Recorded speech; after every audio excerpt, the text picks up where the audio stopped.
Hello friend, मैं विशाल।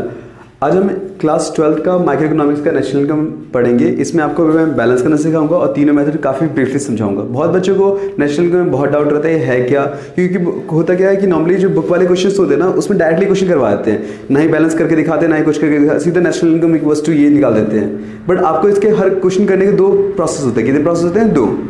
एक तो फर्स्ट ऑफ ऑल नॉर्मली जो भी मेथड है, चाहे इनकम मेथड है, चाहे एक्सपेंडिचर मेथड, चाहे प्रोडक्ट मेथड है, इनसे पहले जो भी निकालना जीडीपी एट मार्केट प्राइस निकाल के फिर बैलेंस करना होता है। तो सबसे पहले बच्चों को बैलेंस करना आना चाहिए। क्या आना चाहिए? बैलेंस करना। उसके बाद ही हम नॉर्मली नेशनल इनकम के 3 फॉर्मूले पढ़ के उसको अच्छे से प्रोसेस वाइज हम कंप्लीट करेंगे।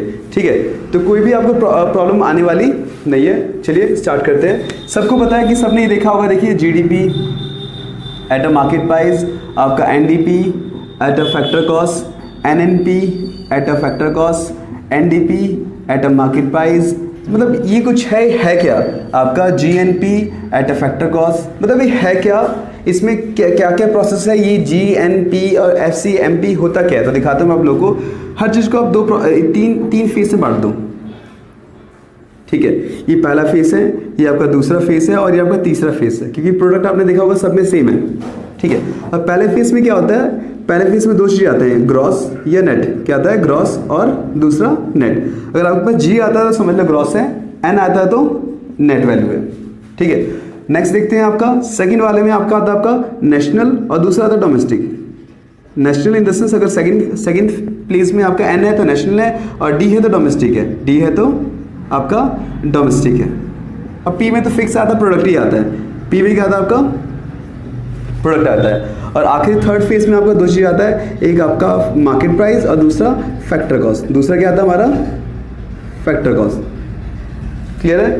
मतलब अगर जी आएगा तो ग्रॉस है, एन आएगा तो नेट है। ठीक है, एन आएगा तो सेकंड फेज में एन आएगा तो नेशनल है, डी आएगा तो डोमेस्टिक है। अब पी में तो हमेशा आखिरी इसमें पी आता है, पी टेंड्स टू प्रोडक्ट। ठीक है, और यहाँ पे मार्केट प्राइस और फैक्टर कॉस्ट। थर्ड फेज में क्या आता है? मार्केट प्राइस और फैक्टर कॉस्ट। अब सबको पता होना चाहिए नेट और ग्रॉस होता क्या है। मैं समझाता हूँ आप लोगों को। नेट और ग्रॉस क्या होता है? जैसे कि मान लो मैंने कोई कार खरीद रखी है 5 साल पहले, उसको लिया था 10 लाख रुपए में, it's called a gross value. ठीक है, और आज की डेट में मार्केट में बेचने जा रहा हूँ तो कोई कह रहा है 4 लाख रुपये 3 लाख रुपये दूंगा। तो मान लो मैं 3 लाख में उसको बेच रहा हूँ, तो जो 3 लाख उसकी एक्चुअल वैल्यू है जो बेच रहा हूँ उसे बोलेंगे नेट वैल्यू। और इन दोनों के बीच में जो गैप है वो डेप्रिसिएशन है। क्या है वो? डेप्रिसिएशन है। ठीक है, तो इन दोनों के बीच का डिफरेंस क्या होता है? ग्रॉस मतलब डेप्रिसिएशन का डिफरेंस होता है आपका। आगे चलते हैं। आगे हमारा नेशनल और डोमेस्टिक है। नेशनल और डोमेस्टिक है, इसको भी समझाऊंगा अच्छे से, डायग्राम बना के समझाऊंगा कि आपको कभी दिक्कत होगी नहीं। ठीक है, अभी तो मैं ऊपर बस समझा रहा हूँ, अभी मैं अच्छे से और भी ब्रीफली समझाऊंगा। नेशनल और domestic. Domestic in the sense एक देश की 4 दीवारी के अंदर जो भी इनकम मतलब सामान बेचते हैं उसे बोलते हैं डोमेस्टिक या डोमेस्टिक इनकम बोलते हैं। और नेशनल इन द सेंस जो हम इंडिया का तो है ही, जो डोमेस्टिक लेवल तो है ही, इसमें इम्पोर्ट और एक्सपोर्ट भी ऐड कर देते हैं। इम्पोर्ट इन द सेंस मतलब कितना हमने मार्केट में सामान बेचा आउट ऑफ कंट्री, या वहाँ से कितना बाहर से पैसा आ रहा है और कितना जा रहा है। इन दोनों का डिफरेंस को उसमें जोड़ देंगे, डोमेस्टिक में तो नेशनल बन जाता है हमारा। ठीक है, मार्केट प्राइस क्या होता है? फैक्टर कॉस्ट क्या होता है? बच्चे कंफ्यूज रहते हैं इसमें भी। आपका factor cost in the sense जैसे मान लो आपकी फैक्ट्री में जो आपका सामान बना हुआ है इस कॉल्ड अ फैक्टर कॉस्ट। जैसे 8 रुपये का सामान एक पेन बनाया, उसको 2 रुपये प्रॉफिट इंक्लूड किया, 10 रुपये हो गया।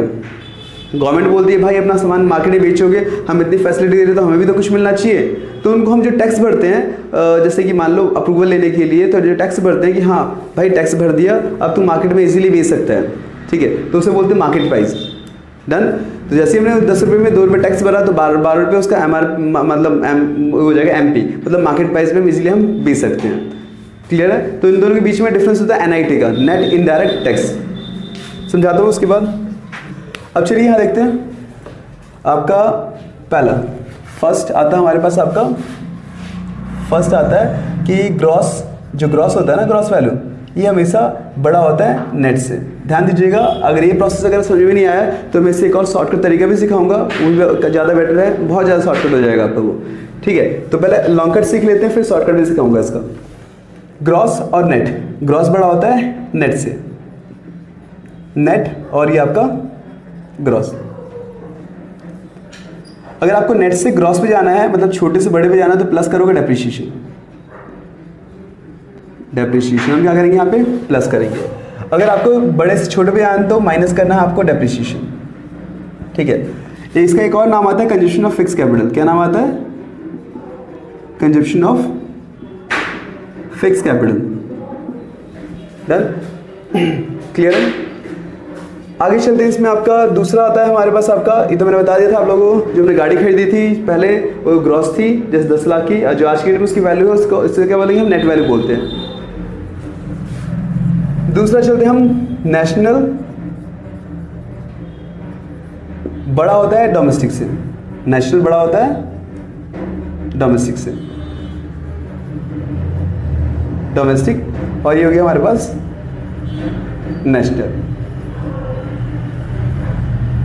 ठीक है, अगर आपको डोमेस्टिक से हमें कहाँ नेशनल पे जाना है तो हम इसमें प्लस करते हैं NFIA। NFIA क्या होता है लिखवाता हूँ आप लोगों को, NFIA। अगर नेशनल से मतलब आपको बड़े से छोटे पे जाना है तो माइनस करोगे NFIA, क्या करोगे आप, माइनस NFIA। अब NFIA है क्या दिखाता हूँ आप लोगों को। NFIA इक्वल्स टू, पॉज कर लो वीडियो। NFIA, तो NFIA में क्या आपका, इसको बोलते हैं आपका net factor income from abroad, net factor income from abroad. अब इसको निकालने का तरीका क्या है, NFIA इक्वल्स टू होता है हमारे पास फीफा माइनस फीटा। फीफा वाला ग्रुप तो आपने सुना ही होगा, फीफा माइनस फीटा। अब देखिए यहाँ फीफा क्या है, factor income from abroad minus factor income to abroad. बहुत बच्चे बोलते हैं कि सर नॉर्मली एक चीज़ दिया तो क्या करेंगे, तो आप दूसरे को जीरो मान लो, डन। मतलब फ्रॉम मतलब कितना हमारे पास आया और टू मतलब कितना गया, इन दोनों के डिफरेंस को NFIA बोलते हैं। इसके बाद हमारा थर्ड आता है, थर्ड आपका मार्केट प्राइस और फैक्टर कॉस्ट। मार्केट प्राइस बड़ा होता है फैक्टर कॉस्ट से, और फैक्टर कॉस्ट और ये आपका मार्केट प्राइस। तो फैक्टर कॉस्ट से अगर मार्केट प्राइस पे अगर जाना है तो हम प्लस करेंगे NIT। अब मार्केट प्राइस से फैक्टर कॉस्ट पे जाना तो माइनस करेंगे NIT। ये तो पता चल गया होगा आप लोगों को, छोटे से बड़े पे जाओगे तो प्लस करोगे, बड़े छोटे पे जाओगे तो माइनस करोगे। अब NIT क्या है, मैंने आपको ये समझाया था ना फैक्टर कॉस्ट मार्केट प्राइस क्या होता है। अब NIT समझते हैं, NIT क्या है। NIT जैसे कि मैं इसमें चलिए समझाता हूँ आपको अच्छे से। मान लो आपकी फैक्ट्री है, ये आपकी फैक्ट्री हो और ये आपका मार्केट है जहाँ पे आप सामान बेचते हो। अब मान लो इसको आप रोड के थ्रू ही जा रहे हो, ठीक है, इतनी अच्छी गवर्नमेंट ने रोड फैसिलिटी प्रोवाइड कर रखी है, हर चीज़ की फैसिलिटी प्रोवाइड कर रखी है, और हर चीज़ कर रखा है, लाइट वेट लगा रखी, सेफ्टी दे रखा है आपको। नॉर्मली कुछ भी आपको दिक्कत हो रही है सीधा कॉल करो पुलिस में, ये वो सब कुछ आएंगे आपको, ठीक है। तो ये आपकी जो फैक्ट्री है हमारी, ये हमारी फैक्ट्री है, इसमें जो आप प्रोडक्शन कर रहे हो, आप प्रोडक्शन कर रहे हो तो इसमें जो सामान है ना उसकी कॉस्ट को बोलते हैं फैक्टर कॉस्ट, मतलब इंक्लूडिंग प्रॉफिट। और जैसे ही आप इसमें नॉर्मली टैक्स भरते हो तो मार्केट में बिकने का एक अप्रूवल मिल जाती है, तो उसी के लिए बोलते हैं मार्केट प्राइस बोलते हैं। जैसे आपने टैक्स भरा, और टैक्स कौन सा भरते हैं, इनडायरेक्ट टैक्स। दो टाइप के टैक्स होते हैं, डायरेक्ट और इनडायरेक्ट। जो डायरेक्टली हम खुद भरते हैं उसे डायरेक्ट टैक्स बोलते हैं, और इनडायरेक्टली जैसे कि मान लो किसी रेस्टोरेंट में गए, खाना खाया, टैक्स तो दिया हमने बट गवर्नमेंट के पास उस बंदे के थ्रू जाएगा, तो टैक्स हम भर रहे हैं बट किसी और के थ्रू भर रहे हैं, उसे बोलते हैं इनडायरेक्ट टैक्स। जो हम खुद ना भर के, मतलब हम भरते तो खुद हैं बट किसी और के थ्रू, तो उसे बोलते हैं इनडायरेक्ट टैक्स। इनडायरेक्ट टैक्स में आपको पता है GST आ गया है, तो नेट इनडायरेक्ट टैक्स। अब NIT निकालने का फॉर्मूला क्या है, NIT equals to IT minus subsidy, IT minus subsidies. कभी कभी सब्सिडी गिवन ना हो तो IT ही आपका NIT कहलाता है आपका। तो ये हमारे 3 फेज से बैलेंस करने के, और मैंने दूसरा तरीका शॉर्टकट समझाया था आपको, इसको ऐसे क्या याद कर सकते हैं, जर्मनी ने नहीं दी मुझे फरारी, जर्मनी ने नहीं दी मुझे फरारी। इसे कुछ भी याद कर सकते हो आप लोगों ने अपने अकॉर्डिंग जो भी बना सकते हो, ठीक है। तो ये आपका ग्रॉस और नेट है, national domestic market price factor cost. ये plus minus plus minus plus minus, मतलब बड़ा छोटा, और इनके बीच का डिफरेंस हमारा डेप्रिसिएशन है।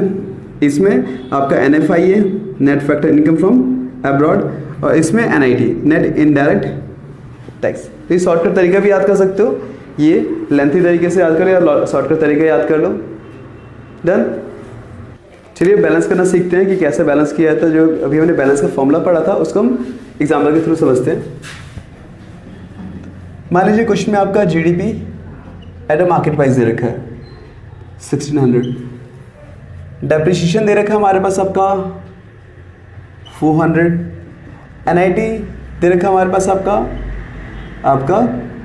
300, और दे रखा हमारे पास आपका NFI है, NFI दे रखा हमारे पास आपका 100 ले लेते हैं, ठीक है। और यहाँ पे आपका ओपनिंग स्टॉक दे रखा है कुछ हमारे पास 400, ऐसे कुछ मतलब दे देता है, कुछ कुछ चीज़ें फालतू की भी दे देती है। और यहाँ बोलेगा आपका फाइन करना आपको नेशनल इनकम, क्या करना आपको फाइन नेशनल इनकम। सबको पता होना चाहिए नेशनल इनकम फॉर्मूला क्या होता है, NNP eight a factor cost, NNP eight a factor cost, net national product at a factor cost. जो इनकम होती है हमेशा नेट वैल्यू पे निकलती है और हमेशा फैक्टर कॉस्ट पे निकलता है। नेशनल है तो ये आपका N आ जाएगा, डोमेस्टिक है तो यहाँ पे D आ जाएगा। अगर डोमेस्टिक इनकम बोलेगा निकालने के लिए तो NDP at a factor cost, national है तो net domestic net national product at a factor cost. अब इसका सॉल्यूशन करते हैं, कैसे करते हैं देखते हैं। पहले बैलेंस आना चाहिए तभी हम मेथड आगे कंटिन्यू करेंगे। तो अब देखते हैं, आपको मान लीजिए नेशनल इनकम निकालना है, इन द सेंस थोड़ा नीचे कर देता हूँ, NNP eight a factor cost निकालना है। और गिवन क्या है आपका GDP at a market price, क्या गिवन है GDP at a market price. अब ध्यान देना कि ये आपको इधर वाला फाइंड करना है और ये आपका गिवन है, ठीक है। गिवन साइड अगर कोई बड़ी वैल्यू होती है बड़ी, तो उसको छोटा करने के लिए हम क्या करेंगे, माइनस करेंगे। और वही अगर छोटा होगा, छोटा वैल्यू होगा तो बड़ा करने के लिए क्या करोगे, प्लस करोगे। ये थोड़ा सा याद रखना, दिक्कत आएगी नहीं आप लोग को। अब देखिए ग्रॉस और नेट में, ग्रॉस क्या होता है, बड़ा होता है, ठीक है। तो बड़े में इनके बीच में डिफरेंस किसका होता है, डेप्रिसिएशन का। तो बड़े में क्या करना, माइनस करोगे, तो माइनस का डेप्रिसिएशन। डोमेस्टिक और नेशनल में, डोमेस्टिक क्या होता है, छोटा होता है, तो प्लस करेंगे NFI है, net factor income from abroad. Market price, factor cost से मार्केट प्राइस क्या होता है, बड़ा होता है, तो नॉर्मली हम क्या करेंगे, आपका छोटा करने के लिए माइनस करेंगे NIT। ऐसे बस बैलेंस करना आप लोगों को और सीधा वैल्यू डाल दो। ये 1600 माइनस डेप्रिसिएशन 400 प्लस NFI है हमारे पास 100 और ये माइनस का NIT है हमारे पास क्या आपका 300, ठीक है। कुछ कुछ चीज़ें फालतू की दी जाती है, उनका यूज़ नहीं है बट दिया रहता है आपका। अब देखते हैं, जितने प्लस वाले उनको प्लस कर लेते हैं 1700 और माइनस वाले को माइनस कर लेते हैं 700, तो कितना आ गया आपका 1000 नहीं आ गया NNP eight a factor cost. एक और एग्जांपल समझते हैं अच्छे से ब्रीफली करने के लिए। एग्जांपल,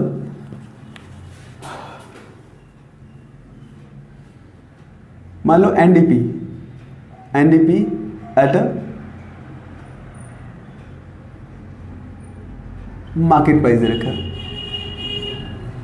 कितना आपका 1200। यहाँ पे NIT नहीं IT ले लेते हैं, यहाँ पे IT दे रखा हमारे पास आपका 150। उसके बाद डेप्रिसिएशन दे रखा है, डेप्रिसिएशन को दूसरे नाम से भी आ सकता है कंजम्पशन ऑफ फिक्स कैपिटल।